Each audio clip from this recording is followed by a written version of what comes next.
The advice and opinions expressed by the host of Autism Live and her guests are meant solely as suggestion and should not be in any way construed as child-specific advice. The Center for Autism and Related Disorders advises working with a board-certified behavior analyst who has experience with autism before starting any intensive behavioral intervention. Any choices you make in determining your child's treatment are completely at your own discretion.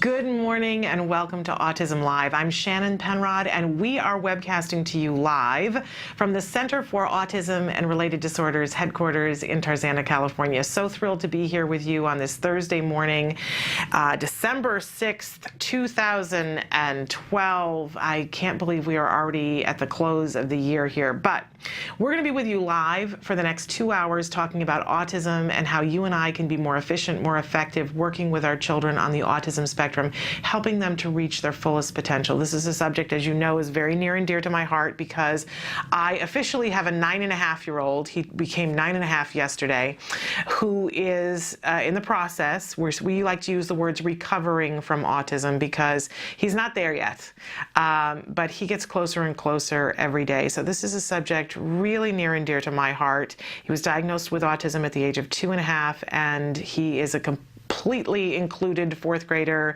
and doing lovely, lovely work.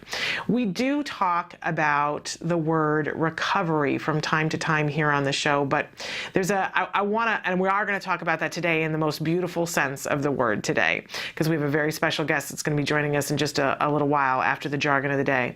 But I want to remind everybody that as we talk about ABA, applied behavior analysis, and all the other things that go along with autism, that we are on a mission to give you information. And some of the information that's available is that recovery is possible for some of our kids. Clearly, we are not at the point where that is possible for all of our children. But what is possible for all of our children is progress. And we should never discount any child and how far they can go. And we do know that ABA works to create that progress.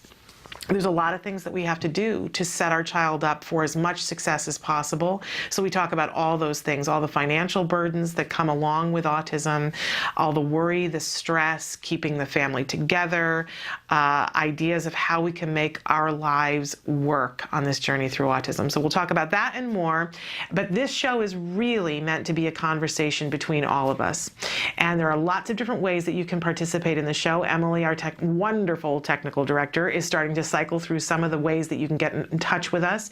But I want to remind you that if you want to watch us live, there's only one way to do that. That's on autism-live.com. If you're watching us there, you will see that we have a brand new website that we just rolled out on Monday. It's sparkling new and it's quite lovely. We want to thank Suzette Garcia for the work that she did in creating this beautiful, beautiful site. You will see that there is still a box that says Shannon is answering right now. That's your opportunity to ask us whatever you'd like. Give us your comments, your suggestions, your ideas. This show is really driven by what you guys tell us you need. So you just put your cursor there in that box and type away. It's live right now. You can tell us where you're watching from or ask questions that we will ask of our experts that are here throughout today. We are going to have some amazing people on the show today, and every day we like to cycle through and bring in people who we think can give you information that will help you on your journey, uplift you, and let you know all the hope all the possibilities, all the different things that are available to us and how to get hooked up to them. Because, boy, you can hear about something, but if you can't find how to get hooked up to it, it's just an exercise in frustration, right? And we don't need that. We have enough frustration. In any case, we like to start every morning with something that we fondly refer to as the jargon of the day. This is the time of day when we take on one word, one phrase, one anagram, and try to demystify it so so that we can understand what the experts are talking about. Now, we talk a lot about psychological terms. We talk about terms that are used in education, and we added to all of this jargon this week. There are some new terms that we need to acclimatize ourselves to that have to do with insurance. Yes, I know it's another level of jargon, but we can do this, right? We can do this. I asked our insurance experts here to give us 5 phrases that they would really love it if parents could begin to understand. And again, we're just beginning. We don't have to get to the point where we can teach lectures on this today, but we need to hear these terms and get a beginning understanding of how they apply to our children, because it makes a big difference in what happens to our children and for our children. So here we go. It's a whole new realm of scary jargon. Our term today is CPT codes. I know it makes your head hurt, right? So we're going to take it apart just a little bit at a time, just like we teach our children. Current procedural terminology codes. Oh, yummy. Really good jargon, right? All right, let's take a look at our actual definition. 5-digit codes that tell an insurance company what services a provider rendered. For example, we have used 96152 for one-to-one therapy and 96151 for supervision. There is no specific code for ABA therapy at this time. Okay. That's a lot of information. Let's weed this down into our working definition, the number that allows the insurance company to bill. Now, this seems very foreign to us, and yet we understand this concept, right? Because you go to the doctor, and the doctor sees you, and they've got those forms that have all the little codes, and they check off all the little numbers, right? And it gets put through to your insurance. And most of the time, we don't pay any attention to these numbers. But every once in a while, you get a bill, and the insurance company has refused something, and you go, why is this? And you call the doctor's office, and they say, oh, we gave it the wrong code, or your insurance doesn't pay for this, we'll bill it under this code, or whatever, right? It seems a little like fuzzy math, right? But it's important, because if they put the right code, your insurance company pays for it. If they put the wrong code, the insurance company doesn't pay for it, and suddenly you're having to write a check. And we know with ABA that if there's a way to have somebody else write the check, woohoo, right? And how scary is it that there is no, at this moment in time, there is no code for ABA therapy, but we're moving in that direction. And in the meantime, there are codes that they need to put in. For those of you who have insurance, there are codes that they're billing things under so that you don't have to pay for it. As you know, I don't think it's as important to know that it's CPT code, but we might as well begin to get a sense of that these are the terms that we're going to hear. The CPT code, we say it a few times, get used to it.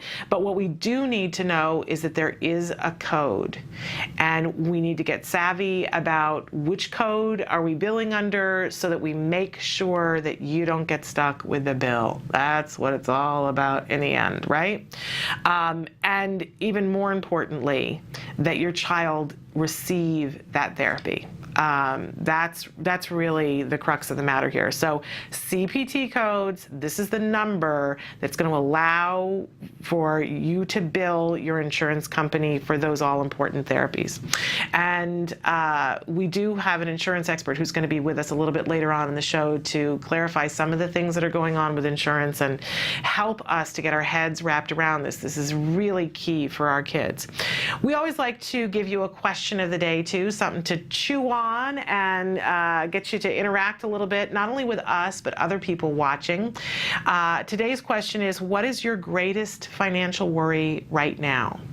Now, I know sometimes we have things where we get to dream, and the other day we asked you if you could have money, what would you spend it on? And we want to know, what's the biggest worry right now? Not to get all negative, but I think it's really good to share, to say it and say, this is what I'm worried about. Sometimes just saying it makes it more manageable. So share. You can do it anonymously by writing into us, or you can put it on the Facebook and just name it and say, you know, I'm worried about what's going to happen to my child after I die. I'm worried about being able to pay for holiday gifts right now. I'm worried about being able to pay for my child's medication. What is it? I think when we put it out there and say, this is what I'm worried about, it allows others to show up for us, and it lightens our load at least a little bit to name it, look at it, and go, okay, that's what it is. I have shared before on the show that a few Christmases ago, it was the hardest of times. And I was talking about this with the friend that I had the phone conversation with. I was on the phone with a friend, and I had just had that moment where I needed to order some of my son's medicine, and I looked at my balance in the account, and I saw very clearly that there was not enough money to pay for the medicine and still have money left to buy him a single toy for Christmas, and also put food on the table for the rest of the month of December. And it was a horrifying moment. You know, you get that like chicken bone in your throat, and you think, okay, this is it. This is the bottom moment. I don't know how I'm going to get through this as a parent. You know, there's guilt and there's fear and all those different things.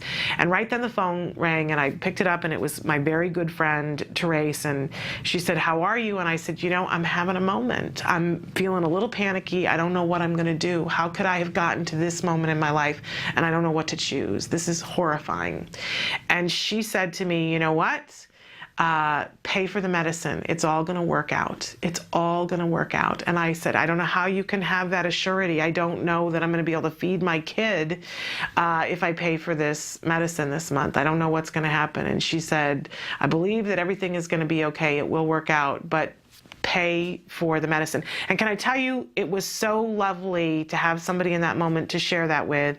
And I put the phone down, and I, shakily got out my debit card so that I could pay for the medicine, and the phone rang, and I thought it was my friend calling me back, and I answered the phone, and I'm not kidding you, it was somebody calling to say to me they had been at a fundraiser that we were at, and this lovely woman said, "I give your cousin a gift every year by donating to his favorite charity cause, and I was going to give it to Habitat for Humanity this year, and it occurred to me that he might prefer it if I were to send you a check to apply towards your child's medicine." I'm not kidding. It was like 3 seconds later.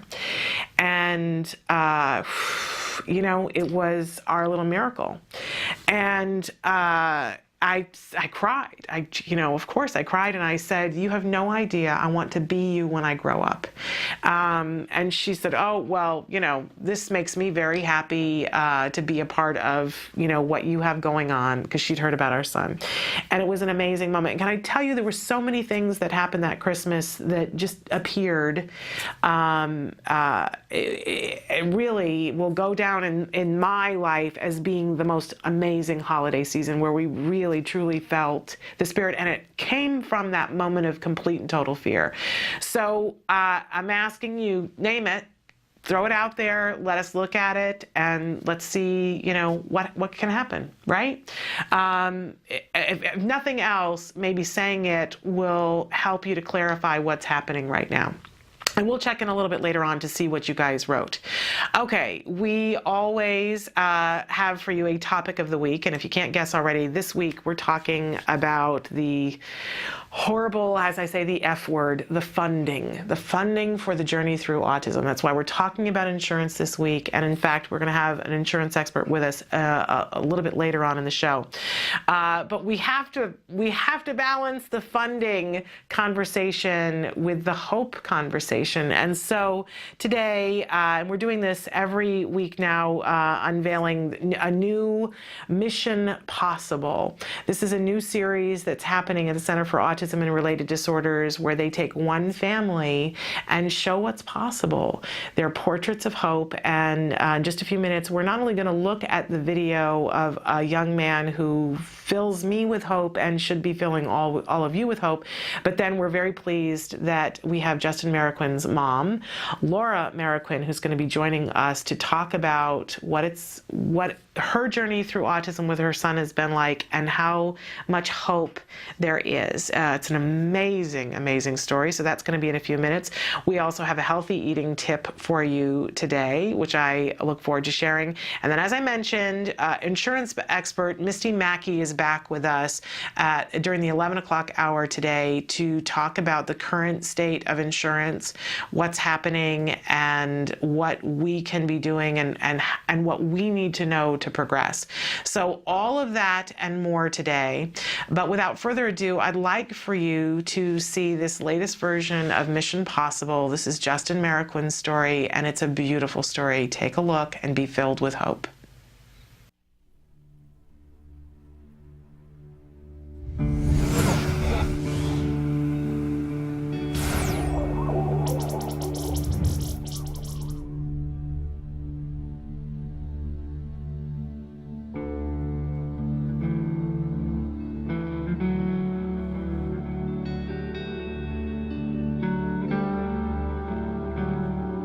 Our twins, Justin and Jessica, were premature babies, so we always were very conscientious of their development. But I think it was probably 15 months, Justin started getting really obsessive compulsive with opening and closing doors. And Justin started tantruming a lot too. Get out! I will! These would be major tantrums that were just completely debilitating to the family. Having to take them out of the house, put them in the car, drive around, just to calm them down. Yeah, I remember a breaking point and just thinking, you know what, we got to do something. This is not right.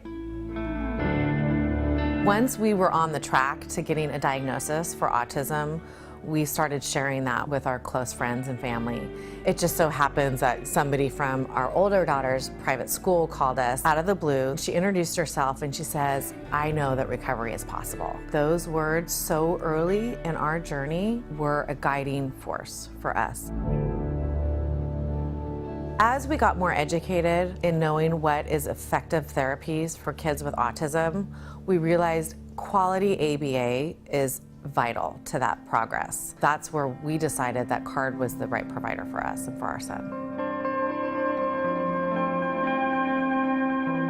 Justin responded very well to therapy. The behaviors were tracked, and we saw that what was being instituted was working. Justin, what are you doing?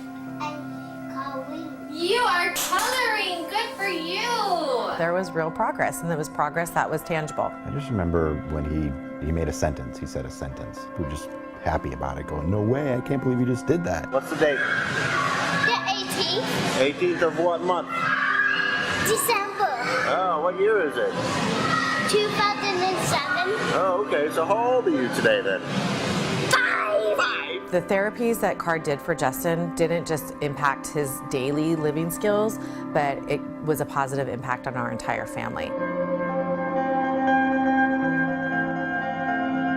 I'm Justin. I am in 4th grade. I like playing video games sometimes. My dream to build a teleporting machine. Like sometimes if like we're on an airplane and it's like really long, you guys just say, oh, hurry up with that teleporting machine. We're waiting on you. And I just started Friday Night Lights. This is our 3rd game of the season, and it's pretty fun. You have to be fast. We attribute so much of Justin's recovery to CARD. Their goal was the same as our goal. We wanted Justin recovered. June 12, 2008 is a day that I celebrate every year because that is the day that Justin was deemed recovered from autism. And Dr. Doreen Grandpichet met with us, looked at him and just said, he's brilliant. You need to keep his mind stimulated because he's very smart and he has no residual traits of autism.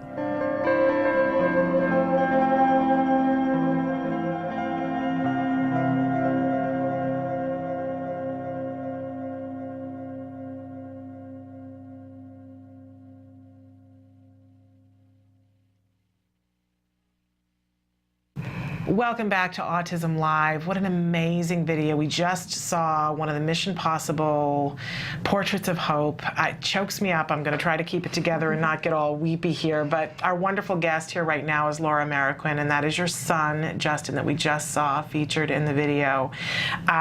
He's a beautiful young man who I've gotten to meet, and I really believe that he is the most perfect poster child for recovery, because I've met him, and you and I were talking about this before. When people talk about recovery, and when I meet anybody who's recovered, I watch them with only an autism mother's eye, where I'm like, like looking for the cracks in the seams and looking to see, what can you do, what can't you do. I'm a little on the obnoxious side, and everybody has quirks and everybody has different things, but and sometimes when you meet somebody who's recovered, you can see that there's an area that they're still working on different things, as anybody would be. But I have to say that I look at your son and I only see a child who it's amazing. I see a child that there are no signs. I don't see any cracks. And do you? Well, I mean, it's such a blessing. I can't tell you enough. But his sisters think that there are still things going on with him. Let me tell you. But that's a sister's prerogative. I think that's a whole other thing. You know what I mean? But he's remarkable.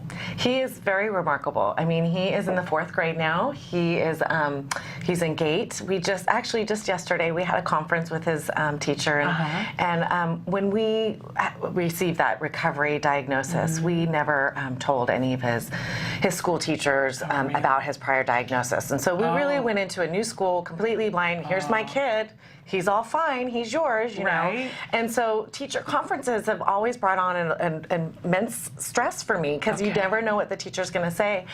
And, the teacher yesterday, not only is he doing wonderfully in class academically, but he says he's very funny. He's matured since he's gotten in. He sees where, sometimes his humor maybe is a little out of place, but he gets the look that the teacher gives. And, I mean, you just walk out so just joyous that that's where we're at. So even because you have been outspoken, and you were featured in different public outlets about your story, and I appreciate that. I know that's not everybody's choice, but I appreciate it that you have been outspoken and said, here's our story.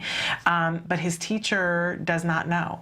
No, and I think that there was something that came out last year that did clue some people into it, but it was, nobody came up to me and said, oh, that's what it was. We always knew Justin was quirky, but no. I mean, it's just been like, really? Well, I didn't know that you guys went through that, so. Isn't that interesting? So yeah, and I just feel I feel, like I said, it is an immense blessing, and it is my duty as a woman of faith and as somebody that has been so privileged to have this happen to our family, that I really believe that it's something I'm meant to do, is to share his story. Well, and you do, and that's not the only thing that you do. I mean, you're a very active person in getting help for other people's children. We can't, it would be horrible if we didn't mention that, because you work so diligently, and I know this about you. You are, and can I also say too that you do it without being in the spotlight, that you are always behind the scenes, and you're one of the people who works with Autism Care and Treatment today,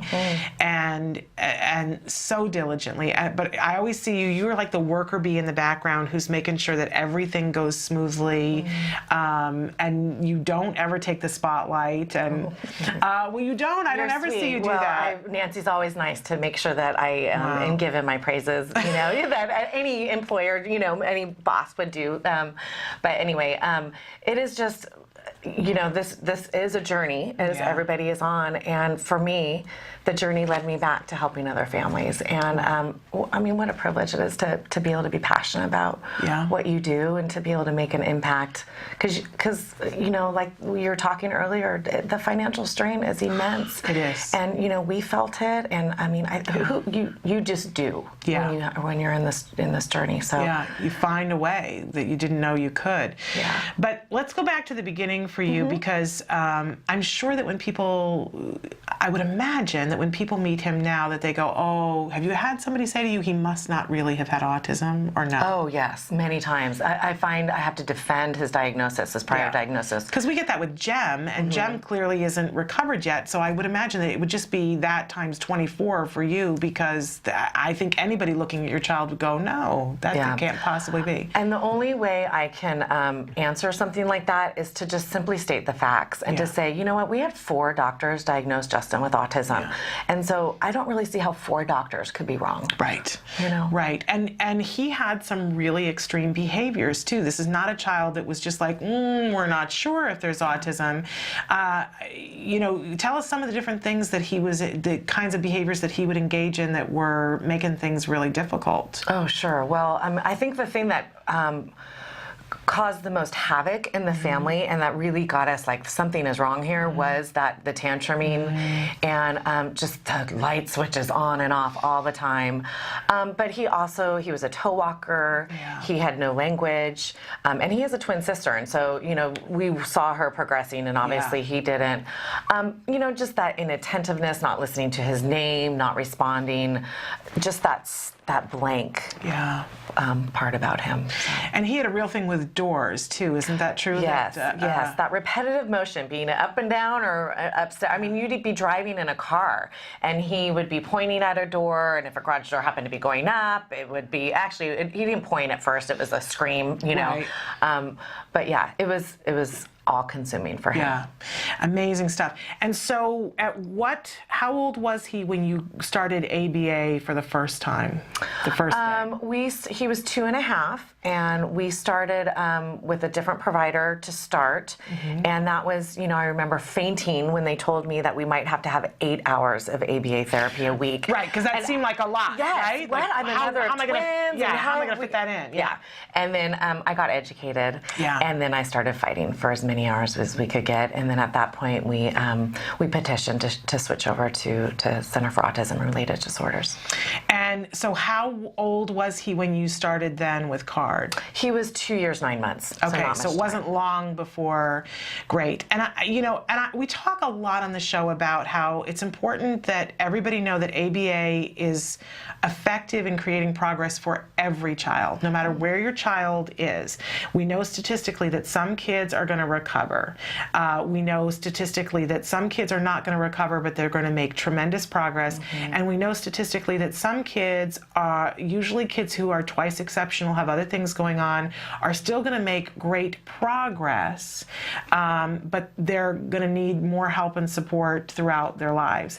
And I know that that's hard for everybody to face, that it seems sort of like this lottery. Well, where am I going to end up? Right. But I think, you know, it's interesting, whenever I look at your child and my child side by side, I think it's a really interesting tale of those first 2 parts of the story, because our kids are exactly the same age, and they started pretty much, you got a little bit of a jump on me, about a 6-month jump in starting ABA. Okay. But both of our kids, your child recovered kind of quickly in terms of the you know, how many years did it take of ABA? So 3 years. 3 years. Yeah. And we say a minimum of 2 years, but a lot of times it takes 4 or even 5, but 3 years, and then you were done. I know. We are at the point now where I have had more time without autism in Justin's life than we did prior, and it's an amazing place to be. But it is still this part of you that never, for me, will never leave me. It is, everything in life is so much more beautiful and so much more cherished as a result. Absolutely. And so when you started ABA, did you, in the first year, did you see tremendous progress, or what was that first year like for you? Yeah, we did see a lot of progress the first year, and I have to say that we started kind of everything at the same time in terms of other therapies and also a lot of biomedical. So we were very methodical in tracking what was started at a certain time, and so we could see what was benefiting. But the ABA tracking actually did really help us with that other piece of the biomedical, because we could track his behaviors based on some things we were doing biomedically. But yes, Justin started gaining speech. I remember at 2 years, 6 months, he had 10 words that we could kind of understand, and by December, that 6 months later, he had over 300 words. It's amazing. So it was tremendous, and he was starting to do two-sentence phrases and things like that. So. But important to note that with all that progress in the first year, you weren't recovered in the first year, because I think a lot of you listening, you need to get your heads wrapped around the fact that this is not a sprint, it's a marathon. Oh yes, definitely. Not even thinking about recovery. I mean, always, because I knew that this was possible from the start. That was always my end goal, or our end goal, like any parent. Yeah. But not even thinking I could touch it yet at that point. Right. And so then 2 more years. At which point did you start to think, I think we're going to make it. I think we're going to get there. Oh, I remember, because we were in a pretty intense battle with the school district. We had a couple of those. And so, we were having to make some decisions on that piece. And our team really would say, Laura, we only need, another 8 more months, and we're going to be done. And that's a really hard thing for a parent to try to wrestle with, because you don't want to trust that, but you need to, because they are your autism experts, and you've been trusting them all along, so there's no reason not to. Right. But and so that was about December of 2007. Right. And then he lost his diagnosis in June. And that, when you went in and had that meeting with Dr. Grandpichet, where she said, your child is recovered, did you know that that's what you were going in to talk about during the meeting, or was... We did. It was, let's set up this meeting, and we set it up forecasting, when that might be able to happen and so forth, and then it happened. I mean, goal accomplished. There you go. Yeah. Mission possible. Mission done. Possible. Which is a lovely, lovely thing. And now, you got to see a little bit in the video, but tell us what kinds of things he's doing now. Oh, sure. Yeah. I mean, he is going to be 10 next week, and so he is a Minecraft crazy guy, We'll have to get him playing with Jem, because that is his current obsession too. Oh my goodness. So I mean, but and so that, when I, as a mom, like you said, that hypersensitive, you're always like, I'm like, he started a club at school to talk about it. So it's not just, so I feel like a little bit better. It's like it's a social thing too. It's not just, but so he likes that. We just signed him up for baseball for spring. He just finished football. He's, in Boy Scouts, and just, and he's really beautiful. Regular kid. He's absolutely beautiful. Somewhere there was one news report that they did, and they had Jem and Justin in the same room. Yes. And we have the videotape somewhere. We'll have to find it. But it was really fascinating to me, and I shared with you afterwards, because I looked at it and I said, okay, here's where we are in relation. Here's where Justin is. That's where we need to get. This is where Jem is, but we're still moving in that direction. And that's a wonderful thing for me to be able to see. It's a wonderful thing for all of you. I hope you look at this and say, look, this is where we can get. Yeah. It's truly amazing. But before we let you go, I just want to go back and say that, ABA, so essential on this, but it wasn't the only thing that you did. So what was the recipe for success for your individual child? And we know all kids are different. You did ABA, you mentioned you did some biomedical stuff. Was there anything in particular that was effective with Justin? Well, we started right off, obviously, with the diet. And so actually, once we removed dairy, toe walking went away for him. Okay. So, those kinds of things, definitely we saw a difference. We saw really effective things with methyl B12 shots for him. Which we also do. Okay. And we saw a big jump in language when we started methyl B12 shots. Okay, good. It's not necessarily for every kid, but for some of our kids, it can be something really beneficial. Right, yeah. We finally had to discontinue when I would sneak in at night, and he would just, put his hand on his bum, like, you're not going to get me tonight, We never did the sneak in thing. You didn't? Okay. So we do it, and it's a big deal that, he shows the cheek and I give it to him. He's wide awake, and it's not his favorite thing, but we do it. Good for him. Good for him. But anything, and when you say diet, you mean GFCF? Gluten, casein-free. There's so many diets. You're right. now. You're right. And then we did some of the allergy testing, so we took out some other things: soy, potato, like milk, like I said, and sugar. That was a really hard few months when we were completely eliminated all that. And have you put those things back in, or is he still GFCF? Oh my goodness, SF? he is off of everything and fine. And that took us 2.5 years before we did that, after he had lost his diagnosis. And then it was finally like he was going away to camp for 5 days. I mean, that's where he is. And I was like, am I really going to work on this? Because we're so loose now. Right. And so we just put him off of it, and he's been fine. And he's been fine. Yeah. You could just come and sit here forever and talk to me, because it makes me so happy to hear all of this. Because, we get back to Mission Possible. It is possible. And even if we never get where you are, even if we're just always working to be where you are, it makes me happy to know that there is that destination. It's a wonderful thing. Well, we're blessed to be here and grateful for all those people that helped us get here. Well, thank you so much. And please give our love to the entire family. And I hope you have a wonderful holiday season. Thank you. Thank you. We're going to take a break, and we will be back with some healthy eating tips in just a minute. Stick with us. Hi, I'm Shannon Penrod. And I'm Nancy Allspaw Jackson. And today we are at the Porter Ranch, California Toys R Us. And in our Let's Have Some Fun segment, we are going to go check out Christmas toys for kids on the spectrum. Awesome. Let's go shopping.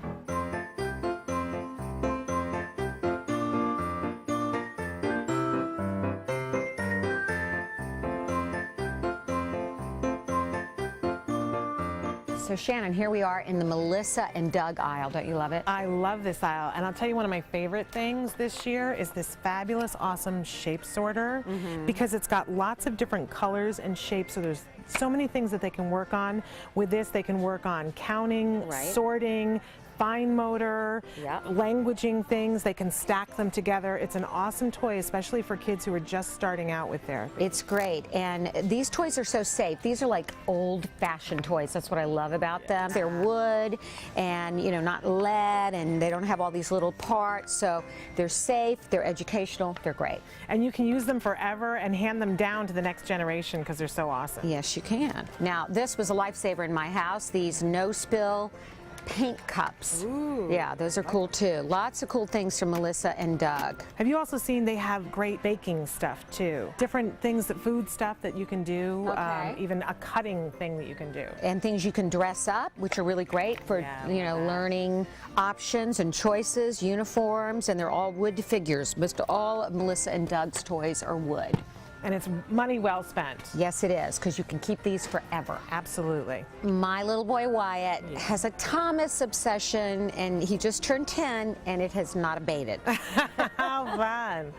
So tell me, because I don't know as much about the Thomas trains. What's so awesome about these? The reason children with autism love Thomas is because the facial expressions, which you'll see here, are so pronounced they can understand them, right? Awesome. And then there's so many different characters. And of course, like any true great toy maker, they come out with a whole new range of characters. Like, I've never heard of Victor. This is the talking Victor.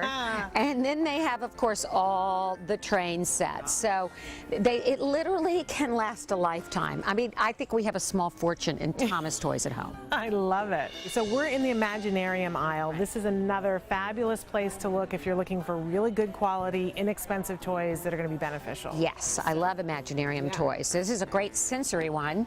This is the Jumbo 22-inch sensory ball.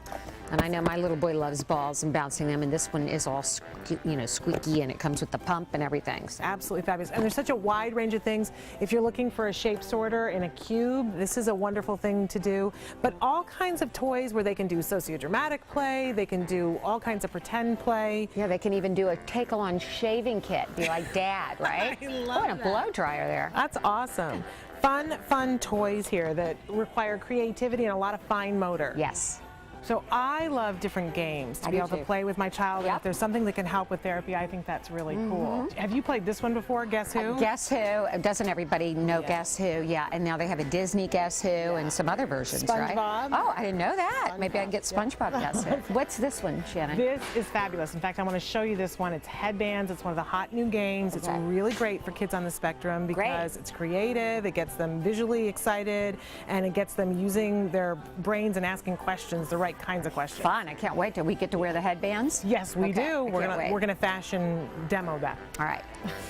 So Nancy and I want to show you a couple different toys and demo them for you because they're really fun. This is a marble run, as I'm breaking it apart. But what's cool about this is you can take it apart, put it together in any different way. They come in different colors. It's a great color for girls. It is a great color. And this is a great cause and effect. So go ahead, push the thing. There we go. And it's going to be a surprise about where it's going to travel, where it'll come out. What's great about this, these are those task completion toys we talk about all the time, that it has a beginning, a middle, and an end. And not too difficult to put together. No, not and it can go together any different way. But what's great is if you're working on an activity or a lesson and this is what is really rewarding to the child, you can say, okay, you won your marble. They can put it down and then it has an end, so you can say, let's go back to learning again. What is this one? That is a Perplexus. It's like a really cool maze game that comes in a lot of different varieties. This is the challenge one, but they also have the rookie and the regular one. And the child gets the ball on the track and tries to get it to come out, to get it in the final cup. And if they win, it's really pretty remarkable. This is a pretty intense, challenging game. It is. And so it's going to be for our kids that are a little bit older. It's going to help with attention, visual. It's actually a gross motor thing because they're manipulating it. It requires balance. Right. Really fun. Here's the rookie one, which is smaller and easier. Now, if we go down a little bit more, then I'm going to take you to the Fazoodles. Have you ever played with a Fazoodles? No. This is on my son's list, and I actually haven't had an opportunity to do them. But it's kind of like the idea of sort of a Mr. Potato Head or Play-Doh, but not as messy. Oh, mothers, don't we love that? We do love that. Yeah. So you can take these things, they're totally reusable, and you can bend them into different shapes. And you can pick feet. It comes with a bunch of different accessories, sort of like a Mr. Potato Head. Fun. So you give it feet, you can create arms for it. See if you can stick some eyes onto one there. How fun this is. Yeah, they can make all these crazy characters. Isn't that fun? It's creative and it is simple, but it lets the child develop their own characters, right? They can make a whole village of it. They could make a whole village, and it comes in lots of different sets with different accessories so you can build onto it. It's also social, that if they play together with a friend and say, look what I'm creating. Oh, how charming. There he is. Isn't he clever with his purse? Darling. I lost his feet, but he's fun. All right, awesome. now this is the game that you were telling me about. That's so much fun. This is headbands. So you want to put on one of your little headbands, and there are cards so that you can stick your card in. And what I love about it, it comes with these cards that have prompts, questions that if a child doesn't know what to ask, you can read these off or they can read it off, and you start to ask questions to try to see yes or no and determine who you are. So am I an animal? Every week we like to give you a healthy eating tip. We just had Laura Maroquin in talking with us. She is the mom of a son who is about to be 10 who recovered from autism. And one of the things that she brought up, and she said, you know, we, in addition to ABA, we went on the diet. And I made her clarify because there are so many diets out there, right? And there are different things for different children and different issues. So really important that we don't take a carte blanche on, well, you know, everybody needs to do this or everybody needs to do that, right? But I think it's worthwhile to look at what some of the different diets are for you to examine about what kinds of dietary changes that you can make to help your child. And, you know, it used to be that they would say to people, carte blanche, well, try the gluten-free, casein-free diet to see what happens.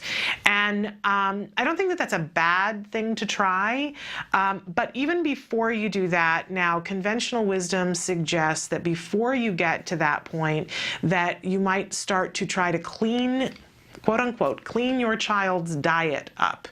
What does that mean? And there's all kinds of information about this on the internet that you can check out. In fact, there's a Facebook page that is run by a really good friend of mine who was so helpful to me on this journey. And it's called Facebook page called Cleaning Up Your Diet. Your child's diet, excuse me. And it's about taking out some of the preservatives and the chemicals and the toxins and the pesticides out of your child's diet. And this is a good time of year to really take a look at it. Now, some of you are going to say, it's the holidays, I really can't do a whole lot right now. And I want you to know, I get that. But make a conscious decision when you think about it, because I know recently we had to travel, and it was harder to get some of the things that I relied upon. And I tried to call ahead. I had very little notice that we were leaving, and I tried to call ahead. I was able to get everything except one item that a staple in my son's diet that was a type of bread that we just couldn't get our hands on. So we had to switch to a different type of bread. And in that bread, it had just a little bit of yeast and a little bit of sugar in it. Very typical in breads, right? But his bread that we normally have is sourdough. It's, no yeast, no sugar. And so you wouldn't think, and especially at his age, that it would have made that big of a difference. But we're 3 weeks later, and I'm still seeing a difference in how he's doing. And you can say to yourself, well, is it attributable to this? Are you sure? Yeah, no, I can't be 100% sure, except that I know for my son, yeast is an issue, and you can smell it on him. When he doesn't have a whole lot of yeast in his diet, or a whole lot of even natural sugars in his diet, then, he smells a certain way. And when he gets yeast, he smells like fresh baked bread. His head will sweat, and you can smell it. It smells like rolls right out of the oven Thanksgiving morning made with yeast. So it gives me a little indication of, what's going on with him. And of course it's the holidays, and you think to yourself, well, I want to be a little bit lenient. But if you're going to get behavior that goes with it, and my son gets the sillies. Now, is this the end of the world? No. But does it affect how he is able to learn at school? Yes. So ask yourself, if you've got a child that's eating a bunch of chocolate, and your child is doing okay, and you're not seeing a bunch of behaviors that go with chocolate and go with sugar and go with caffeine and all those things, then maybe you're okay. But if you're seeing that your child, you get to the end of the day and you're feeling frustrated and feeling like your child's not listening to you, or you're saying to other people, my child is so active and they just never stop, it might be time to look at what are the things that you're putting in and see if you can't minimize. I'm not suggesting cold turkey during the holidays, but if play a little, scientific experiment for yourself. And one of the first things that you can do is remove the artificial food colors and flavors. Yeah, I know it's in a lot of the candy, but it's really fairly easy to get candy that doesn't have it in it. For instance, most chocolate doesn't have artificial food coloring and flavors in it if you get good quality chocolate. There are, you can go online and order candies that don't, and you can go to your specialty grocery store. They have gummy candies and other kinds of hard candies that taste great but don't have the artificial flavors and the artificial colors. So maybe start there and see if you can't weed out. Now, if you've already removed the artificial food colors and flavors, maybe it's time to start weaning down on sugar. Because a lot of people find that with too much sugar, any children, whether they're on the spectrum or not, are going to have a harder time concentrating. A really good friend of mine mentioned the other day, and will be anonymous about this because she won't appreciate me telling this, but she talked about her husband and how he had a really important meeting and was having a really hard time during the meeting. He said, I don't know what's wrong with me. I think I'm getting sick. I don't know what's going on. I can't concentrate. I can't. And then she talked to him about what he had for lunch, because he'd had a different business meeting where he had some kind of coffee coffee that had green tea in it, a lot of caffeine, and a lot of sugar in it, and he just couldn't focus. And he said, something's wrong with me. I think I'm getting sick. And it wasn't. It was that he'd had too much caffeine and sugar. Now, that's an adult. And when we give all that to our kids, what is our expectation? So take a look at it and say to yourself, okay, where am I in relation to where I want to be with my child behaviorally? And where am I in terms of, does my child have the optimal diet? I think it's unlikely that any of us, I even look at my child's diet, and he eats a lot of vegetables and a lot of whole foods, you know, and still there are things that I could be doing better, right? So you look at where you are in relation to where you want to be and just get started on the path towards getting it cleaned up, and take the next step and see if it doesn't have a better impact. I know we go, it's the holidays, we should enjoy. Exactly. And I want to enjoy it behaviorally with my child. So sometimes that means really weaning off of some of the things that we consider celebratory food. But I would rather celebrate with my child behaviorally than celebrate with my child as we're sitting someplace eating something that isn't necessarily nutritious. See what you can do, and of course, when possible, try to be organic. We love to refer you to the Dirty Dozen, the things that we shouldn't be eating unless they're organic, and the Clean 15, things that it really isn't going to have a big impact. We can go ahead and buy it conventionally grown if we can't afford the organic version of it, because it is something that's more expensive, which brings us back to our topic for the week, funding. We have so much more that we want to talk about in terms of funding. So stick with us. We're going to take a break and come back and talk about some of that. We'll be right back.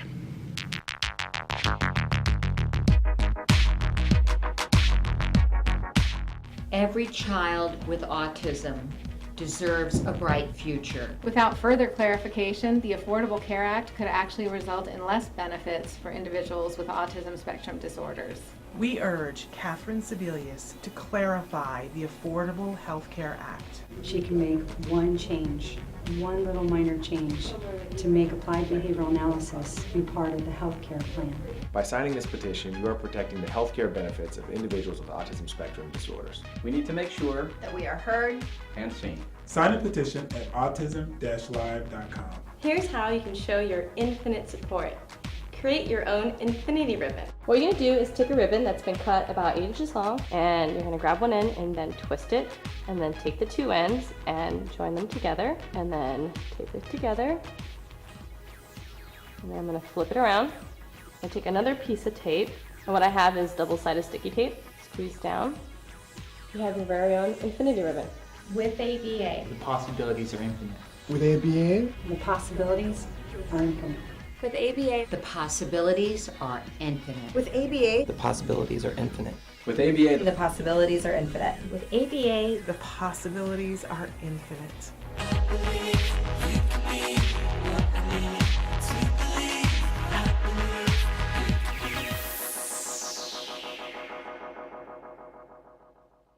I want to remind all of you to sign the petition asking Kathleen Sebelius to please take back the power that was given to her.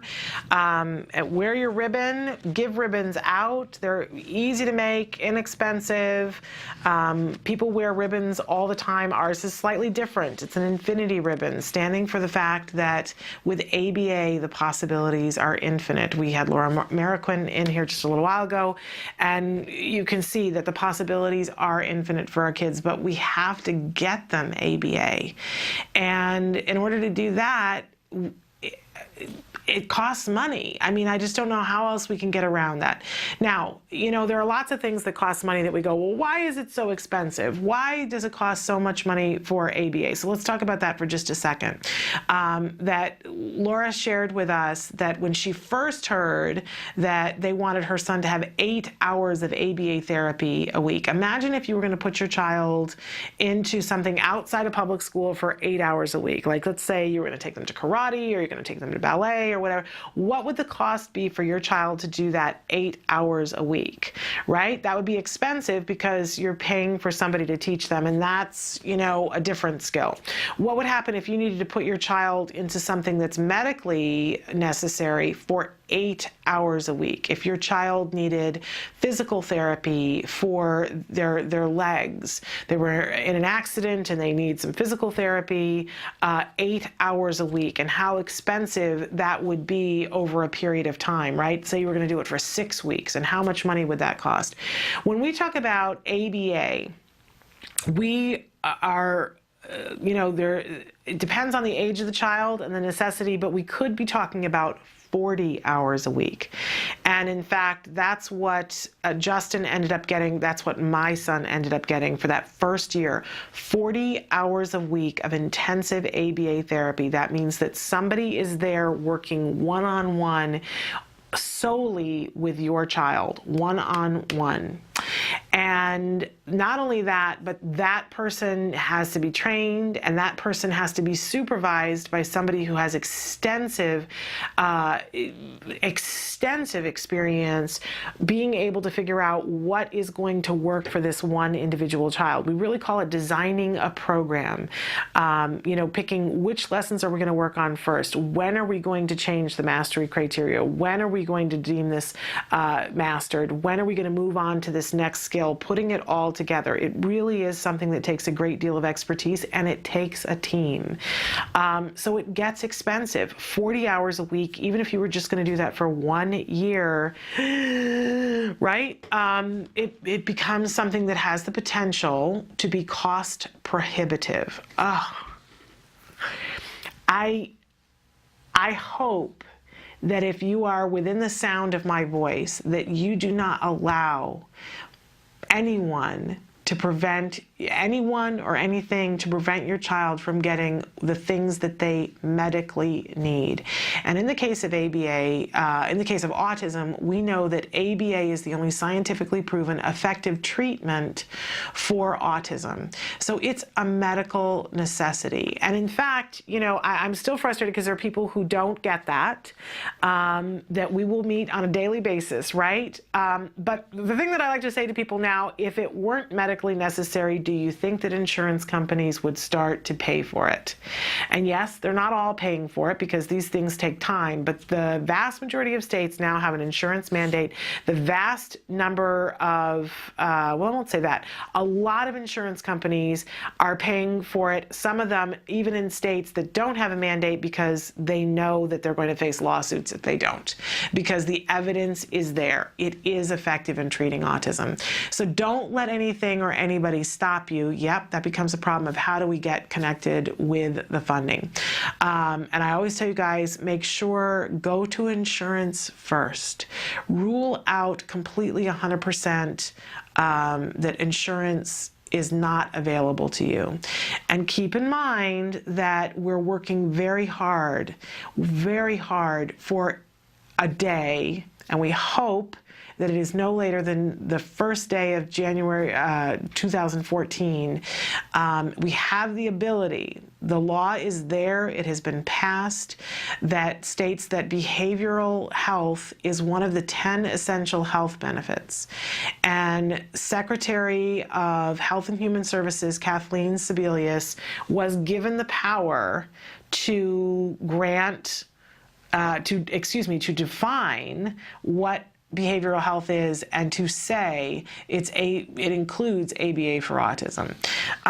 She made a decision to give that power to the individual states, and I think we can all be in agreement that that makes our fight longer and harder and leaves room for the possibility that there are some children who won't get ABA, and that's not acceptable. So that's what the ribbon is about. That's what the petition is about. Please sign the petition. If you go on our site, www www.autism-live.com. Down at the bottom of the page, there is an infinity ribbon. If you click on it, it will take you immediately to the petition. And I would urge you not only to sign it, but send it out with your Christmas cards. Send out a blast to everybody that you know. Put it on your Facebook and say to people, you know what? How much do I ask you for? Sign this petition. You may not even understand how important this is, but I need for you to sign this petition. I said this the other day, and I'm going to say it again. You know, there's an awesome dad who we've had on the show who's actually been going through a lot lately, had to have open heart surgery. And he said to us here on the show, he said, I didn't find my voice until my child didn't have one. Use your voice and ask everyone within the sound of your voice to use their voice and guilt them. Go ahead and guilt them. You know what I'm saying? There are, you know, how many other causes do we hear about and do? And yes, there are times when we ask them to give money and things, but this isn't even a money thing. There are so many people who take part in things during the holiday season where they try to do one random act of kindness a day where they're helping someone. Well, let everyone know, hey, this is your random act of kindness for today. Could you do this for my child? Could you do this for the child who lives down the street from me, whose parents are so overwhelmed that they're not on the internet and don't even know about this petition? Speak up for all of these individuals who deserve to get ABA. Pour it on. Guilt them. We need signatures or we can't make a difference. And this is a huge part of the funding. Yep, there are other things that we can do, and we talk about them here on the show, grants and loans and things like that. But if the first component is there, that work becomes ever so much easier to close other gaps. And that's a great use of our time, to get this part taken care of. It will make a difference. So I encourage you, sign that petition and share it. Disseminate that out. Okay, talking about ABA and how important it is, it's time for us to show you the A Word. This is an amazing ongoing documentary being made here at the Center for Autism and Related Disorders following a little boy, Jack Riley, who has been diagnosed with autism. He was diagnosed at the age of 2. He has started that early intensive ABA in his home. He's got therapists coming, and you know, how fortunate is the family that they have this, and they're beginning to see progress. At this point in the series, he's about 4 months into ABA. They're working on a whole bunch of different things. They're seeing progress. It's not always easy, but how fortunate they are to be in this position. Take a look. This is the A Word.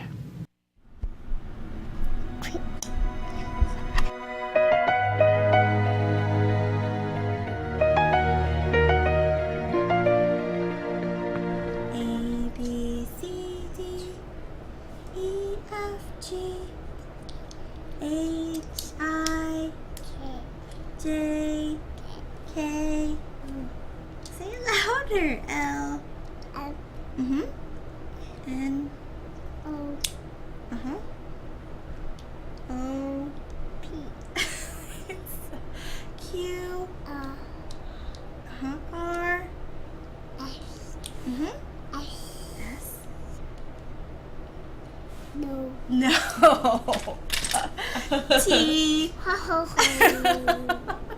ha ha. Okay, fine. We'll sing later.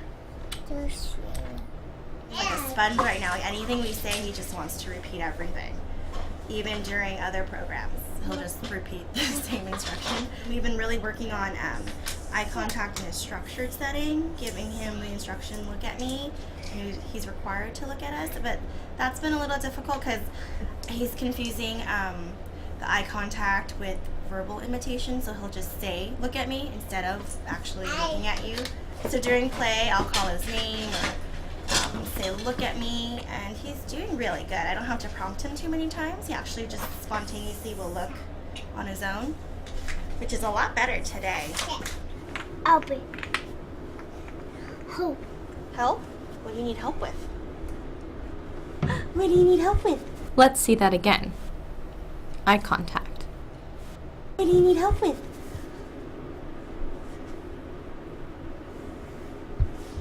Look. Huh? Show me. What do you want? What do you want? Box. Box? Okay. Okay. Say, I want box. Box. Say, I want box. Yeah, say, I want box. Yeah, box. Good. Here you go. Here you go.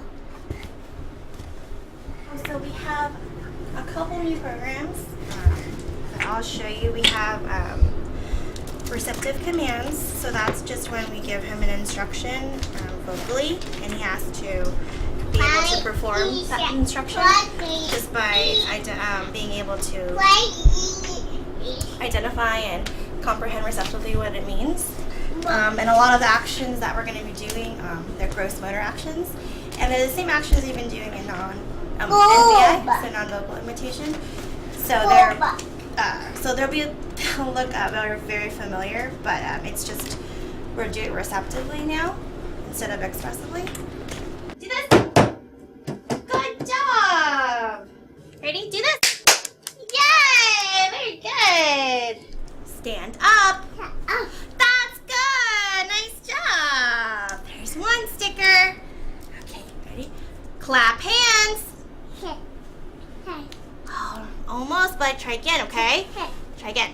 Ready? Clap hands. Oh, almost, kiddo. We're going to try again, okay? This is clap hands. Can you do it? Do this. That. Yeah. Okay, ready? Clap hands. Like this. Yeah. Clap hands. Yeah. Okay, you try. Clap hands. Yeah, that's clap hands. Okay, ready? Clap hands. Yeah, there you go. Okay, one more sticker. Stand up. That's right. You got all your stickers. Good job. Okay. Wait. Thank you. So that's another thing. Wait. Another thing we're working on is having him wait for things. And we're starting off with just 2 seconds. Just things like waiting for tangible items, like things that he really wants, or waiting before we go somewhere, or waiting before we open the door or something. Just so he learns that when we say wait, he just has to stand there and wait for whatever amount of time. But as he gets better and better, we're going to increase the increments of, increase the duration of the time he has to wait.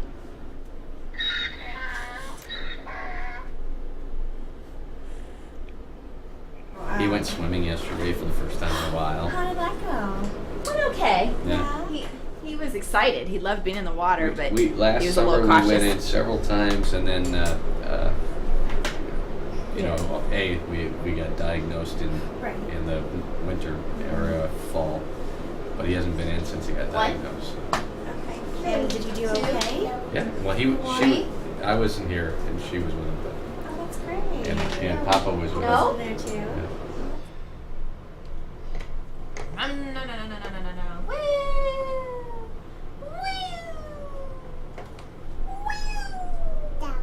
Down. Up. Up. Down. Up. Down. Up.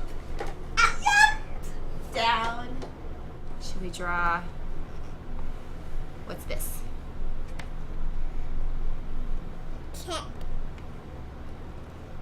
Mom didn't even finish. You already knew what it was. Cat. What's the cat say? Meow. Meow. Meow. What else do you want to draw? Meow. What's this? Meow. Cloud. Cloud. What if I do this to it? Clouds. Now what is it? Tree. Tree. Are we all done with that tree?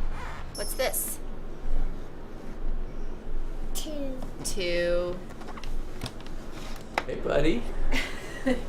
Are you kind of a narcissist? I think he's trying to figure out. How can I see me? How can I? He's so funny. He'll do that. How can I get a better look at me? Yeah. Just going to climb on your lap, Miss Suzanne. I hope you don't mind. There are some days when I'm invisible and just a fixture in the room. Today is not one of them. The past few sessions, Jack Riley will for a moment notice me and become fascinated with the camera. He's been interested in looking through the viewfinder and figuring out the difference of what he sees in front of him and what the frame is showing him. It's like he's trying to figure out what kind of reflection is being shown to him. The way in which he looks at himself and others in the camera, to me, relates to eye contact. It seems easier through that buffer. Never interrupt a man in his crush. He was flirting with the girls that were heading to the pool yesterday. I guess there were some bikini girls over here he was flirting with. He went right up to the window and like looked right at her. Set himself up. Yeah, he did. I didn't see it, but I had it described well to me. Then the other girl came down to get her, and he did one of these. He watched her walk by, and I'm like, okay.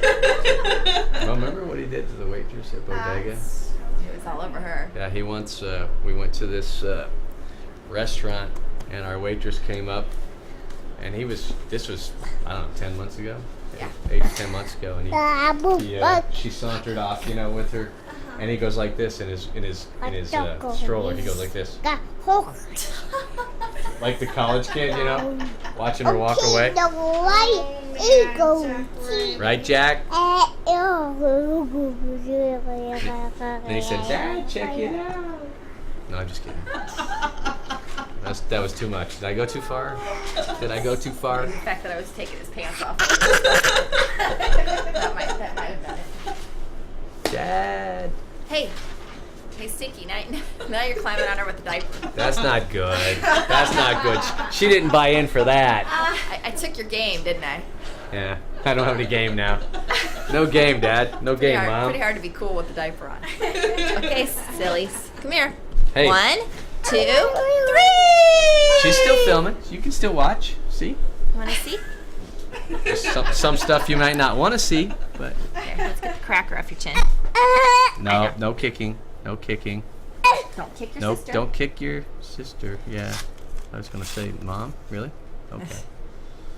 Well, that's what I was telling him in the pool yesterday. Don't kick your little sister. And I'm like, well, that's the first time of many that I'll tell him that. Before you go back to flirting. Rule number 1. Yes, definitely pants back on. No kicking. Hey, squirrel! Squirrel! Ow! Squirrel! Squirrel! Peppa Pig. Daddy Pig. Mommy Pig. Baby Pig. Baby Pig. Peppa Pig. Baby. That was the A word, and we want to encourage you to watch this series in its entirety, or you can search by individual topics. Jack Riley is at the point now where they have successfully achieved potty training, and if you're interested in that particular topic, then you can go and watch all of the episodes that have to do with potty training and see the arc of what happens. He's a child who has had difficulty with some feeding issues, with food issues, and you can search that topic and watch those. You can see how they've worked on safety issues, a whole host of different things that they've worked on with this individual child, or you can watch through from the beginning until there's no end yet, right? They're still working with him and still creating new episodes and see the arc of ABA, to see what happens. I just think it's so beneficial for all of us to be able to look at this and see how one little skill here can be pieced together with one little skill, be pieced together with one little skill, and suddenly you arrive at a child who has capabilities. It's really a brilliant and an uplifting and a hopeful thing to see. I love this family, love their sense of humor, love the fact that they're willing to be shown not always getting it right. So much of ABA, we talk about how it's so individualized. It's a set of tools to be used with an individual child. And you have to figure out, okay, how do I use this tool with this child to get the right response and to help this child to reach their fullest potential, which means that if it's that creative, you're not going to get it 100% of the time right. But what I love about working with the individuals that I get to see on a regular basis who work with our kids is that they accept that with no apologies and say, okay, this didn't work, so now we're going to try this. There's no give up. We don't give up on anybody. They don't give up on any of us, and they don't give up on our kids. So we don't get to give up on us, right? I mentioned earlier when we were talking with Laura Maroquin, mother of Justin Marroquin, who recovered from autism, you know, how much progress, I asked her, did you see in the first year? And she was talking about, oh, it was amazing. And he went from having 10 words to having 300 words, which is amazing. But job wasn't done at a year. And certainly for Jack Riley, job is not done yet, but progress is being made, and progress is the name of the game, right?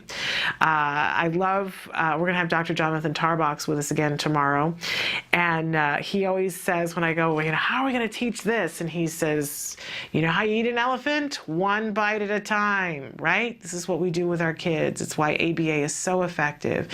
One little skill, piece them together, and eventually you got a train of skills. It's just amazing the difference that can make in our kids' lives and in our lives. I know many of you had written in when we were talking about play all last week and said, yeah, but you know, there isn't a time when my child can go and play by themselves productively. And we were talking about the fact that that's just a skill. It's a series of skills, but we can get to that point. And then when your child can go play productively by themselves for 20 minutes, what can you do during that 20 minutes?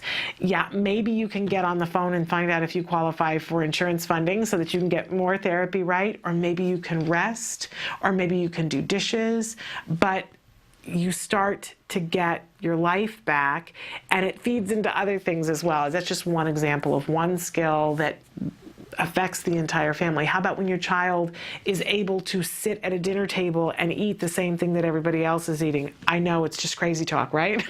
If you didn't have to make 3 separate meals, what would it be? Crazy talk, right? But it could happen. It could happen when we work on these things a little bit at a time. It really is brilliant.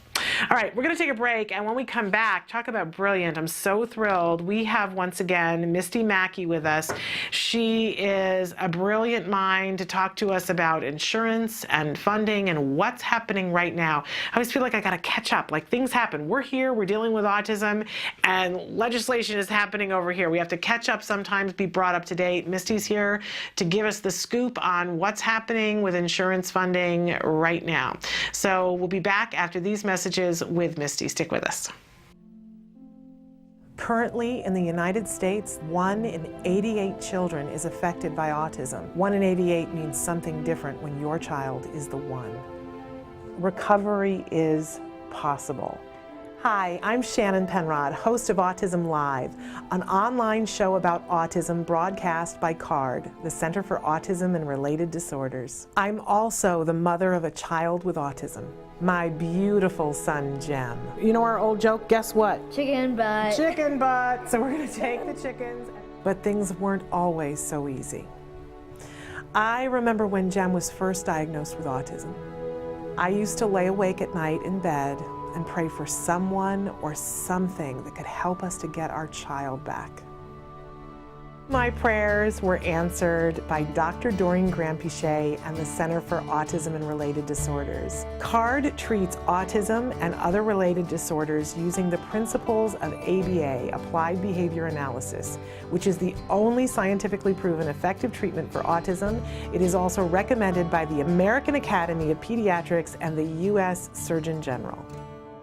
About a year after we started treatment with CARD, we were able to see tremendous improvement, and we got our child back. What grade are you in? 2nd. You are a smart cookie, huh? Mm-hmm. Do you like school? Yeah. Do you have any good friends? Yeah, Oscar. Oscar is your best friend? Yeah. And my child is just one of thousands to benefit from CARD ABA therapy. Across the nation and around the world, children are making amazing progress and being given the keys to unlock their full potential. We are extremely grateful for the amazing job CARD has done in helping our daughter. Our daughter today, just in 4 months, I think is a totally different child than when she started with CARD. I kind of see it as, it seems like her brain in a way was asleep, and now that we've gotten so many services. We've seen her wake up. Did you have some guesses? Recovery is possible if you take the right steps, if you're willing to put in all the hard work. And 7.5 years, yeah, it's a lot of work. It's worth every little bit, and CARD's been there with us every step of the way. I have 2 children with autism. I can't imagine a day without CARD or the therapists. They've been so instrumental in helping us with our kids and shaping their lives and helping us help them. Thank you, Christina Big Alex.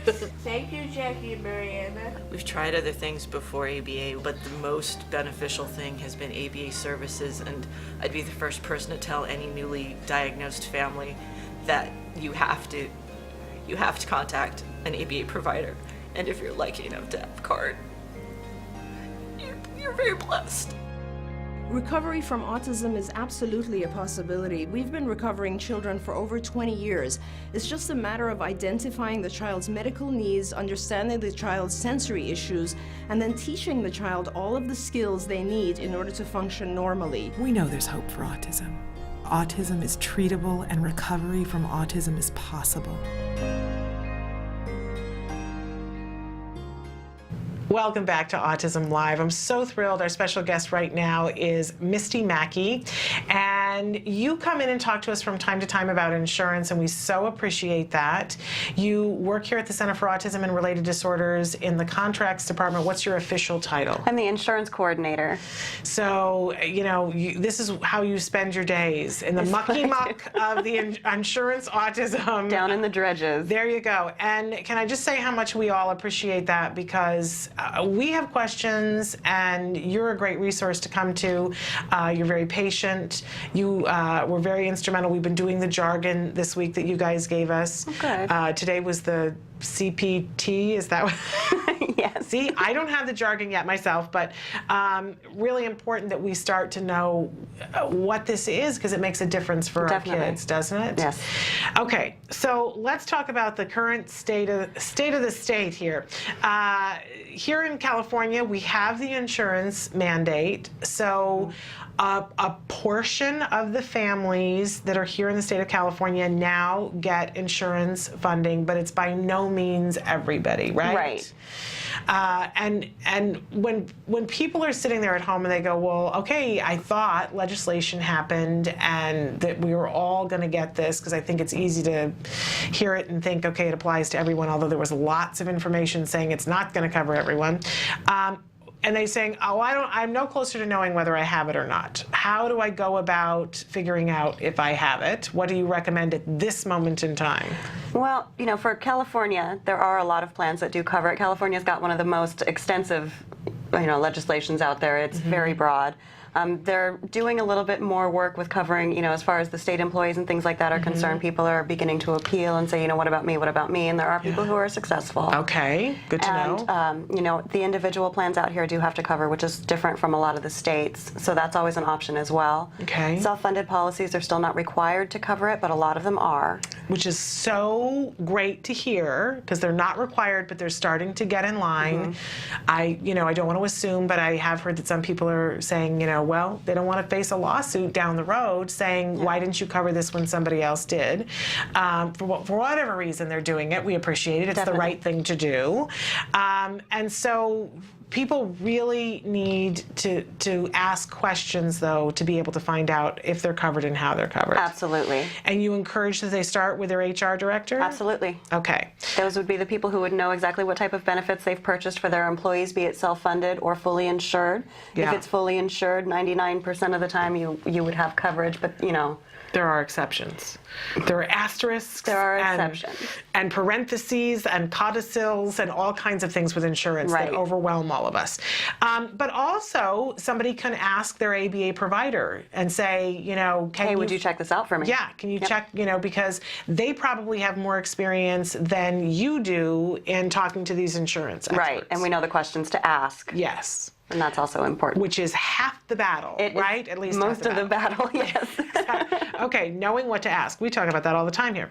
Okay, so that's California, but how many states now have an insurance mandate? There are 32 states that currently have a mandate. See, I was saying 31 earlier this week. 32. They just keep clicking along and Alaska was the last one. Alaska, congratulations, Alaska. Good for you. Okay, so 32. We're definitely in the majority then. States have an insurance mandate. But even if you're in a state that doesn't have an insurance mandate, it's worthwhile to ask your HR director, because some insurance companies have gone ahead and said we're going to cover it even in the states that we don't have to have a mandate. Generally not for the fully insured policies, but if the plan is self-funded, they do have an option of covering it, and a lot of times we'll find that there are plans that are in a state that doesn't have a mandate, but they do cover it. They're self-funded. Their employees have, banded together and come up with this idea. Wow, so it really is case by case. It is. And insurance company by insurance company. Absolutely. And also if you work in one of the smaller states, like in the East Coast, for example, there's all these states that are clustered together. Yeah. And the mandates are kind of scattered throughout those states. Right. But what happens oftentimes is that there will be a fully insured policy that you're covered by. Let's say you live in, West Virginia, for example. Right. You may be covered by, Massachusetts or just, any of the other states that are around there that would have it. West Virginia does have a mandate, so I guess that was a bad example, but I think you know what I mean. But yeah, and to use an example, and you might be somebody who lives in Connecticut but works in New York, and your insurance is from Massachusetts. So, knowing what to do can be very complicated, but it might be to your benefit. Yes, definitely, because the law would apply to the state in which the plan was written. So if you're covered by Blue Cross Blue Shield of Massachusetts, then your chances of having the coverage are better than if you're covered by Connecticut, for example. Okay. Man, all the things that you must know. We just want to, open up your head and have the puppet show come out and show us exactly. That's probably what it looks like in there. No. Okay, so let's talk for just a second about where we are. I know earlier in the year we had some people writing in and asking about federal employee, and a press release came out saying that federal employees, as of January 1st, 2013, were going to get behavioral health. And so ABA was going to be covered and all federal employees were going to get it. And we really celebrated it here on the show, and it was a fabulous thing. And there were so many of you that were watching, the reviewers, that said, I can take a breath because I know it's coming. And then now we're in a place where all the paperwork came out and suddenly it's not the case. It's not the case, right. It's a big bummer. What ended up happening was the federal government, the Office of Personnel Management, they're the ones who oversee all of the people who work for the federal government. What they did was they decided that ABA is no longer experimental, so they said it's a viable treatment. Okay, that should be good. That should be to our benefit. It's definitely to our benefit. But what they did in turn was allow the insurers in the various states, all the plans that they have. They offer 230 plans to the federal employees across all 50 states. What they did was say you have the option of covering it. It's basically for competition, so these other plans can compete with each other, and some will offer it and some won't. And what ended up happening was only 67 out of 230 plans will be offering the coverage. It's only in 22 states. Okay, so 67 of the 230 plans had it, and only 27 of the states chose from those 67 plans. No, the 230 plans are available across all 50 states. Okay. So 22 of those states decided that they were going to go with it, and of those 22 states, there's 67 plans in total. Okay, all right. And for everybody else, it's 22 states, I said 27, but 22 states for everybody else, then they still don't have it even though they're federal employees. So you could be a federal employee in one state and have it, and be a federal employee in another state, and you're not covered. Exactly. So you don't know until you get your plan booklet or until you call the HR director. Well, open enrollment's actually going on right now. It's going on through December 10th. Autism Speaks on their website does have a list of plans that are available. You can hopefully find, your area. Okay. And then check the plan documents that are available on the Office of Personnel Management. And forgive me because I'm a little slow on the draw where insurance is covered, like maybe some of you. But so if you're in one of those 22 states, then it's up to you to choose one of those plans. Yes, it's not automatic. So it's something you have to do individually, but only if you're in those 22 states. Right. Oh my goodness! Where's the list of the 22 states? Is that on Autism It's Votes? on Autism, yeah. Okay. Yeah. So autismvotes.org. It's actually Autism Speaks. /advocacy I know they now. changed They it a did, little bit. yeah. I think it's still, for a period of time, will go there for the other, but I'm not sure about that. So autismspeaks.com/advocacy. Right. Go there if you're a federal employee, determine if you're in one of those 22 states, and then if you are, get the list of, because you only got 4 more days in which you can pick one of those plans, and it will make a huge difference for your child. Now, if you're in the other states that have not included these plans, you're just in limbo still. Right, but I wouldn't say necessarily that it's as bad as before, because if the federal government decided, hey, ABA is a viable treatment, there is a possibility, you know, of appeals and things like that. So it's a little bit more worthwhile to, you know, fight a decision. Okay, so you might then choose to appeal.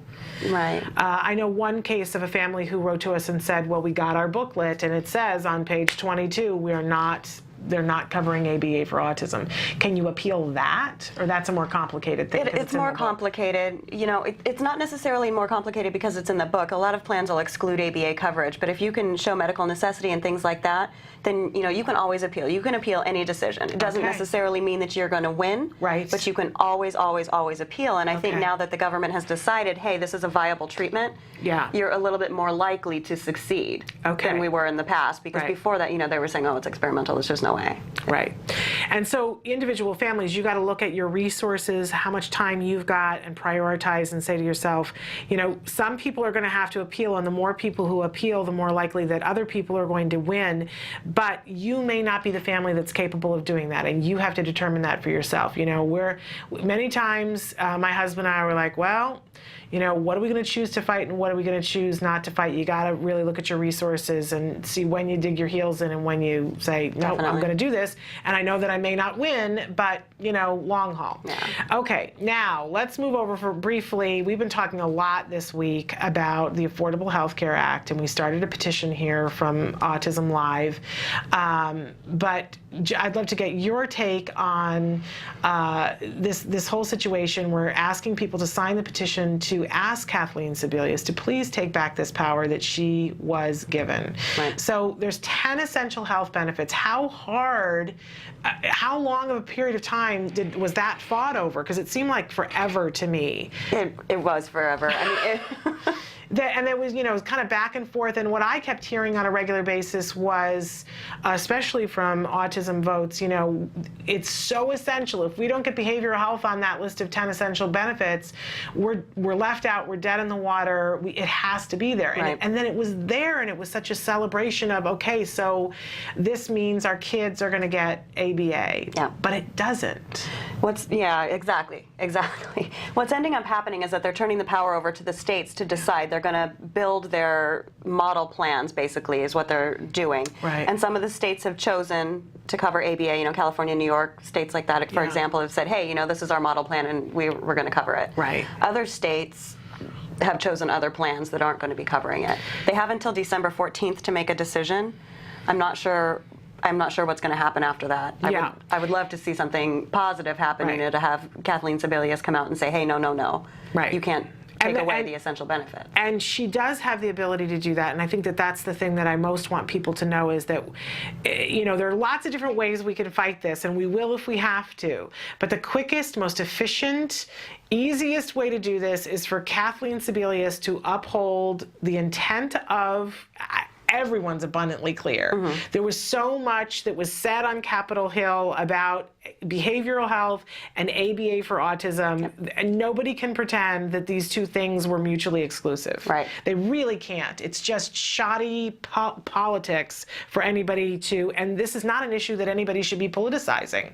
This is important, this is essential, and as a parent, what gets me hepped up is that if this were any other kind of treatment for anything else, if this were for diabetes, we wouldn't be having this discussion. It wouldn't be an issue. If this were for pediatric cancer, shame on them, nobody would be having this conversation.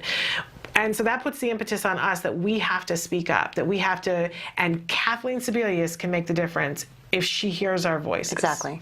So that's why we're wearing the ribbons, because, and you've got a lovely one with doggies on it. And encouraging all of you to make yourself a ribbon, infinity ribbons, because with ABA, the possibilities are infinite.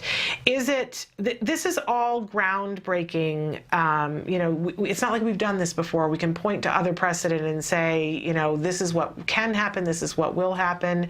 But everybody that I've talked to has said it's very clear Kathleen Sebelius can do this, and she can do it like that. Yeah. And so that's your take on it too. Yes. Because I respect your opinion, and all right, then, all the more reason why we need you guys to sign that petition. If she does say, I'm taking back the power that was given to me, and she clearly defines it and says, behavioral health essential benefit must include ABA for autism, how big of an impact would that have on the children that have autism in the United States? It would I can even begin. Yes, game changer, definite game changer. And because I think to myself, okay, a whole bunch of people will have access to things that have only been a dream for them. That's the first thing. But it also will mean that there are places in the country where there isn't a provider, and the providers will spring up in more places. I would think so. Yeah, if they have the opportunity to be, paid for their services and to make a living somewhere where they've never been able to before. Yeah.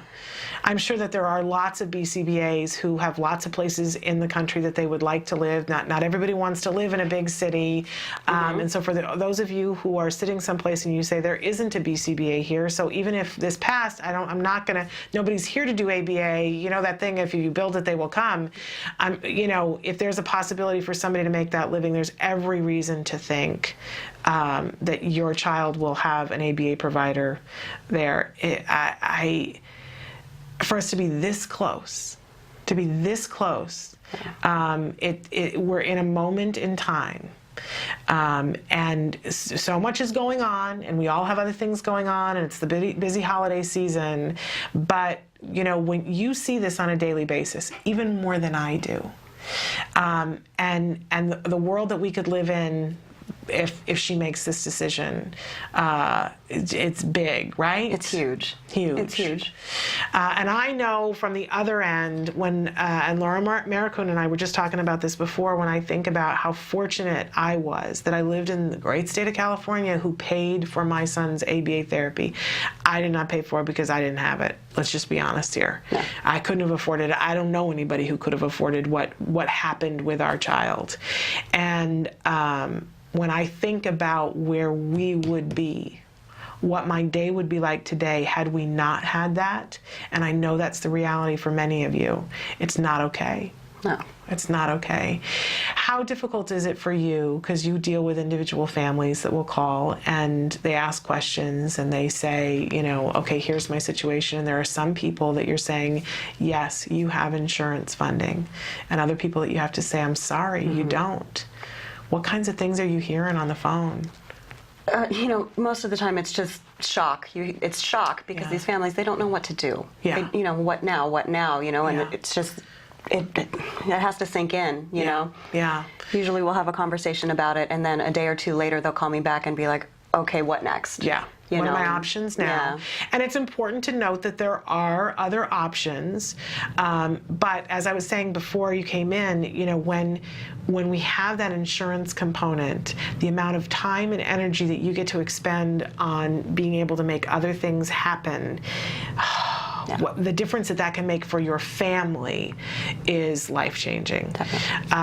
It's not fair that some kids have this ability and some don't. No, it's not fair at all. Every child deserves a chance. Every child. Absolutely. And I know as many of you are watching us around the world, we're talking about this in the United States, and it may seem like it's something very far away for you, but the truth of the matter is that if the United States is able to make this happen and to make ABA widely available to the children here so that we see the progress, that can only have a trickle-down effect across the world. And I know when my son was diagnosed and we started to see things, and people would say, wait 5 years, things are going to be so different in 5 years. And they are. They are. But I sat there and went, yeah, but my child has autism now. You know, and we do talk a lot about what the options are if you don't have access. I firmly believe that if you do CARDI learning and skills, you will see a huge difference in how you approach your child. So I don't want you to think there's never anything for you, but if every parent who's out there who has a child with autism had the ability to get funding for ABA, we could turn this thing around. Yep. Absolutely amazing. So anything else in terms of what's happening? Have we covered all the different things? We've got 32 states, and people have to start by talking to their HR director. Definitely. And sign that petition. Sign it today. Wear an infinity ribbon. Give them out. Share it on Facebook. Yes. Let people Email know. people. Use your voice. Misty, thank you so much for what you do. You make such a difference every day with families, and your whole department. You guys save lives. I know it probably doesn't seem like it when you're sitting there doing paperwork, but that's the truth. You guys save lives. Thank you.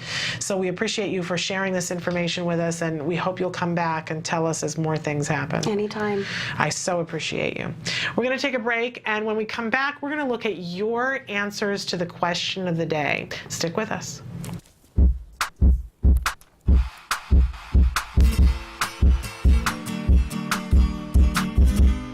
Welcome back. Thanks for joining me today. For the month of December, we're going to be making wrapping paper. The skills we'll be focusing on today are pattern making, which is an academic skill. While you're doing this, you can also work on colors and shapes with your child. The materials you'll be needing are brown paper bag, paint, water, paintbrush, a tray or paper plate, paper towel, a sharp knife, which the adult will be the only one using, scissors, cookie cutters, and potatoes. And of course, you can always use pre-made stamps or sponges to use. All right, let's get to it. The first thing you want to do is you're going to take your potato and you're going to cut it in half. So now I've got 2 stamps I could possibly use. So I'm going to make a star, and you can always do this freehand. I like the cookie cutters because it makes it a little bit easier. I'm going to take the cookie cutter, I'm going to squish that in there. Then I'm going to take my knife, I'm going to cut along the edge, and then I'm going to pop it out. And voila! Now that I've done this, I'm going to peel out the potato and pull this out, and ta-da! There's my star. I'll be taking my recyclable paper bag and cutting it open. I'm just cutting along the edge. Now that I have this done, I'm going to remove the handles, like so. And then here you are. All right, now that I have this ready, it's a great time to have the kids join in. So I'm grabbing my reusable plate, and while you're squeezing out the paints to use, this is a great time to have your kids label the different colors and to discuss how to mix the colors together to make secondary colors. Now that I have my paint and my stamps ready, well, now it's time to start making the fun patterns. So I've got my piece of paper in front of me. I'm going to take my star stamp and I'm going to just dip it in the green paint I just mixed. See that there? And now I'm going to place it onto my paper. Depending on the skill of your child, when you grab your stamps, you can ask them to label the shapes. You can start making the pattern, and I can ask my child questions like, what comes next? Or have them come up with the pattern themselves, just straight from their head. Here are a few examples of wrapping paper that I completed today. When you complete your wrapping paper, again, I hope you take a photo of it and share it with us on our Facebook page at facebook.com/autismlive. I look forward to seeing them and seeing you next month. Bye. Can you see me? Can you see me flying by your side? Welcome back to Autism Live. We ask you a question every day. And our question today, because all this week we're talking about funding. So our question today was, what is your greatest financial worry now? And I know this is going to be an emotional list of things, but we're going to read some of your responses. I think it's important for you guys to hear that you're not alone. And I also want to remind you that I too have been in some of these places and I survived. It wasn't pretty sometimes. It wasn't and it isn't, but you know what? We can survive. So let's take a look at some of these. Somebody wrote in and said, my son is 18. I wish I didn't have to worry about food. But then they say, oh, well, as long as he eats, I'm cool with what's left over. Bless your heart. Someone else who says food and a roof over our heads. Another person who says being a single mom with 3 special needs children. There's a special place in heaven for you, I promise you. Another person who says Christmas for my kids because I just moved into a bigger house, plus my car broke down and I had to get a car that would be able to take my kids to their doctors, which resulted in a car payment which was due at the first of the month. It's a difficult time of year, it really is. Someone else who says paying bills with a sad face. Another person who says that cash flow is unpredictable in my business. Another person who says social skills, and maybe paying for social programs to go with that. Because the question today is, what's your greatest financial fear right now or worry right now? Someone else says, I really wish we had enough money to cover our bills plus some tutoring or special schooling for him. I feel with a little extra help, he would do so much better, but we just can't afford it. You know, don't be afraid. You know, sometimes, and it's so great when you guys write these things because it reminds me of all the different possibilities for help that are out there. I want to remind you that there are organizations who love to help people, that sometimes sororities and fraternities will adopt a family either to do ABA or to do tutoring, to come in. They have a charter. So if you live near a college, ask, is there a sorority or fraternity who can help with things like tutoring? In their charter for the college, they have to be doing outreach into the community in order to keep their charter. So that can be something that's really beneficial. If you're having trouble paying bills, it's really good to call some of the, like if you have utility bills that are, I mean, obviously, if you didn't have to pay as high of a utility bill, you could apply that towards other bills.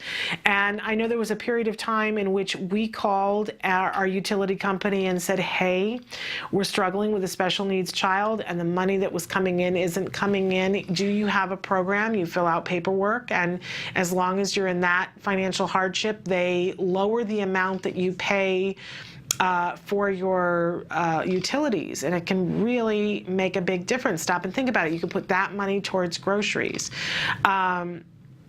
So lots of different possibilities that are out there.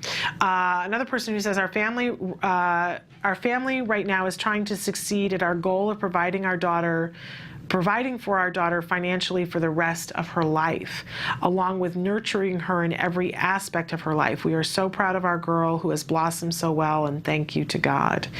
And you know, what a wonderful thing when you are at a point to start to, instead of having to just take care of this moment, to be able to plan for the future. That is an amazing transition. It's a new financial worry that can be burdensome, but it's so much better to be in that spot, right, than having to worry about how am I keeping a roof over our heads, but still a worry.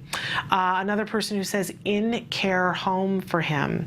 And again, someone else says how to pay for everything and still be able to put some money into a savings account. It can be very, very difficult. Just being able to make ends meet, especially with the holidays, absolutely. Figuring out how to save to take care of my son for the rest of his life. We really have no reliable family, so the future is a huge concern. We've had somebody on the show before, and I will have featured again, talking about setting up an account for our children that, you know, a lot of times people think, well, I don't want to put my time and energy into that. I want to put my time and energy into getting my child help right now. That's fine. But the truth of the matter is that if we create an account for our child, you know, there's those, I can't think what they're called, 504 plans where you can be putting money towards college, but a lot of people think that's just towards college. The truth is that those accounts are for anything educational and can be used for individuals with special needs after high school, applied towards vocational things as well. And there is another type of account that we've had a person who deals with this kind of thing and deals with living wills and estates, and that who's an autism dad and specializes in helping other families to put together a plan. There is a specific account that you can put in for your child with special needs that gives you flexibility, even more flexibility than that 504 plan, that you can use that money towards college if that's something that your child ends up doing, or you can use it for other things. And we'll have more information about that in the coming weeks, but really important that at some point we try to get into that headspace of thinking, okay, it isn't just about this moment. First, we have to take care of this moment, no doubt about it. If you don't have the money to pay bills and keep the roof over your head, it's not the moment, right? But eventually, when you get to that point, starting to think about, okay, what are we going to do long term? I will be honest with you that just recently became the thing that my husband were like, okay, this is the moment. We have to start thinking about, and honestly, if autism had not come to live at our house, and if we hadn't had that whole financial nightmare, we would have been saving for college, and we would have been saving for our child for later on, no matter what he was doing, right? So it's you know, he's 9.5. We're going to start thinking about that now. Another person said taxes going up without limit to feed the federal Leviathan. Okay, you know, there's a lot that's going on for all of us financially that doesn't all have to do with autism. As much as autism affects our everyday, the truth is that financially there's a lot more than just autism. Somebody made the point to me once while we were going through what we were going through, and it was financially devastating, and it just happened to be timed with the economy going into the toilet. And somebody said to me, you know, it's unfortunate for you that the economy has taken this moment in time to take a dip right when your child is diagnosed with autism. And somebody else said to me, how fortunate for you that the economy has decided to take a dip while you, because you're in the same boat with everybody else. I don't know which one it was, but I know that it was just a reality. This is what's going on for us, and what else can we do? Okay, more people answering the question, what's your greatest financial worry right now? Somebody wrote in and said, ugh, where to start, right? Another person who said Christmas. Yeah, you know, it's best of times, worst of times, right? When there's want, it's a hard time. Another person who says son's 3rd birthday, which is 6 days before Christmas and Christmas. Due to job loss, change 6 months ago, husband is making half of what he was then. He picked up 2nd job and things starting to look up. I put Christmas tree up Thanksgiving weekend, trying to get into the spirit. The following Tuesday, my husband lost his 2nd job, putting us back in the hole again.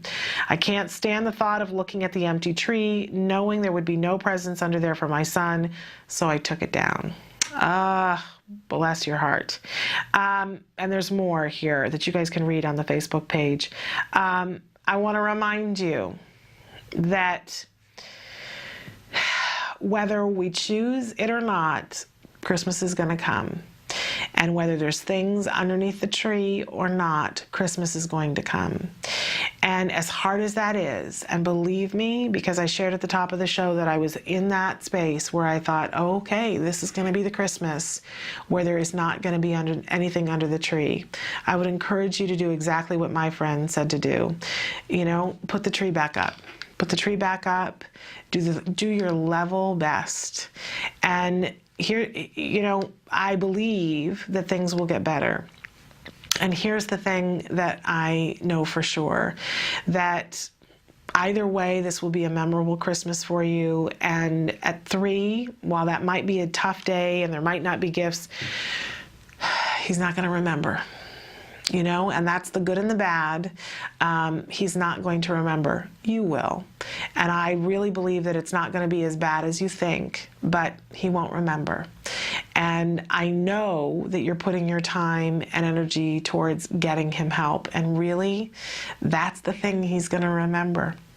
That is what he will remember, not the toy. Think about it. Do you remember what you got for your third Christmas? No. But do you remember a loving moment with at least one of your parents around the time that you were 3? Maybe. Maybe at 3, maybe more at 4. You know? So keep that in mind. Another person who says covering medical expenses, our HMO won't cover. We have no out-of-network benefits. It's tough. It's really, really tough. But I encourage all of you, keep doing what you're doing. And thank you for sharing all of your financial worries, because maybe letting all of us know we can help to shoulder some of that worry for you. Maybe it'll free you up today to do some things that you would have liked to have done otherwise. And again, don't be afraid to ask for help.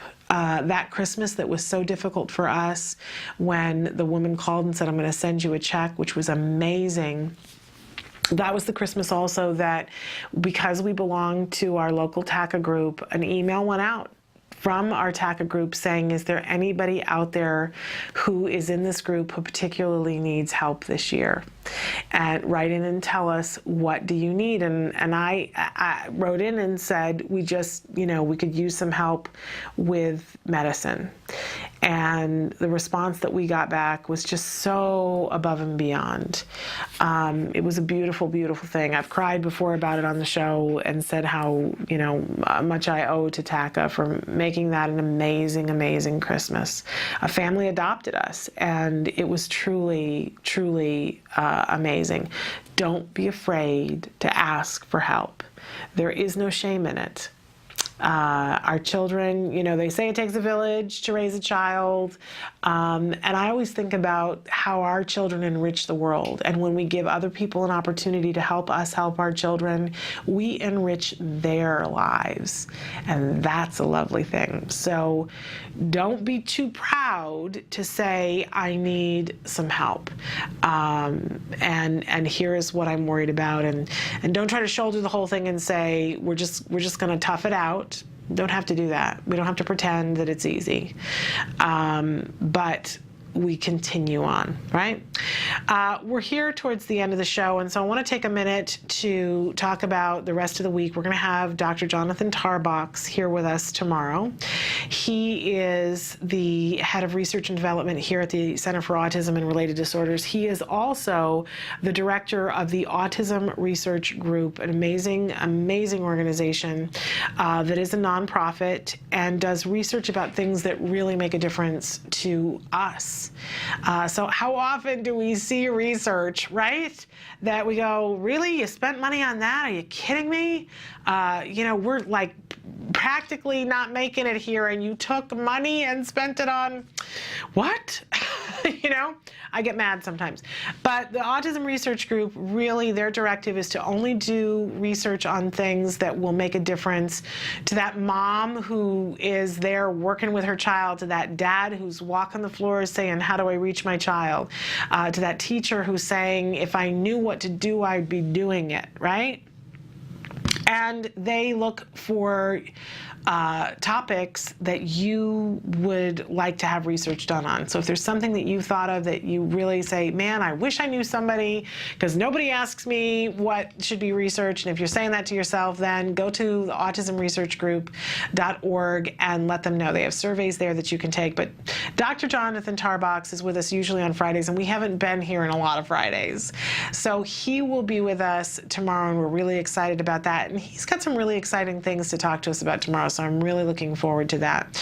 And we're looking forward to a wide variety of different things that are coming up next week. We have heard you guys saying that you would like information about apps for the iPad and for other tablets that you can use with children that are educational. So we're working on some segments about that. Next week, we're going to go back to featuring a toy a day. We did that last week. We didn't do it this week, and some of you wrote in and said, we'd like that again. fun. We were enjoying that. I also want to encourage all of you to be letting us know if there's a toy that you would like to have featured here on the show. We'd like to hear from you. And as we get towards the end of the show here, we're going to ask Emily to show you all the different ways that you can get in touch with us here at the show. I can't tell you how important your input is to us and how much we enjoy hearing from you. Even when you say to us, hey, you're not doing this right or the way that I need it, it's so beneficial to us, because do not be mistaken, we are here for you. We are here in your service. And when you tell us how we can get an A, that's what we like to work towards. So let us know, keep us posted, tell us what's happening and what you could use during this season when, things are tough and, there may be things that you're having to do without, but what can we do to give you information to hook you up with the things that you need? That's really what we're here for. I want to remind you that the only place you can watch us live is on autism-live.com, and it also has that live feature, which I haven't checked in a little while here because I've been on Facebook. Let's take a look and see. We did have a question that came in yesterday that whoever wrote that, I want you to know that it has been put into the mix for Ask Dr. Doreen next week. We have Dr. Doreen Gramshay every Wednesday. That starts at 1 p.m. Eastern Time and 10 a.m. Pacific Time. And we take your questions, and we are keeping a list of all the questions when they come in after the fact. And so there was a question about sleep yesterday, so we will be talking about that with her. But you don't have to wait until Wednesday to ask a question. You can ask your question whenever, and remind you that we have lots of other experts who come in on a regular basis. Evelyn Gould's with us on Tuesdays. Angela Persicki is normally with us on Thursdays. We didn't have her today. And Dr. Jonathan Tarbox is with us on Fridays. So every day but Monday we have a scheduled expert, and we try to fill on Mondays with a wide variety of different people. We're particularly looking at topics that you guys want covered in 2013. I'm making a list for a proposal that I'm doing next week. So if there's something on my list, I will tell you, is to cover more things for our teens and for our young adults, and working on job placement, to do some shows on that. That's a particular interest to me coming up in 2013, but I'd love to hear from you guys. Do you want to hear more about diet, less about diet? Do you, what kinds of things are you interested in hearing about? That's what I want to know more than anything else. As we leave you today, I just want to remind you, sign the petition and put the petition out there. But even more than that, this symbol of the infinity symbol, I'm so loving it, because Laura Maroquin and I were sitting and talking about this off camera earlier today and saying, we've lived this. This is what we have lived, and I hope that you get to live it too, that the possibilities for our kids are absolutely infinite if we give them the right tools. And ABA is how we do that. We know that. The jury has come back, and the science is there to show that it's effective. Yep, there's other things that we're going to want to do in a combination with ABA, absolutely.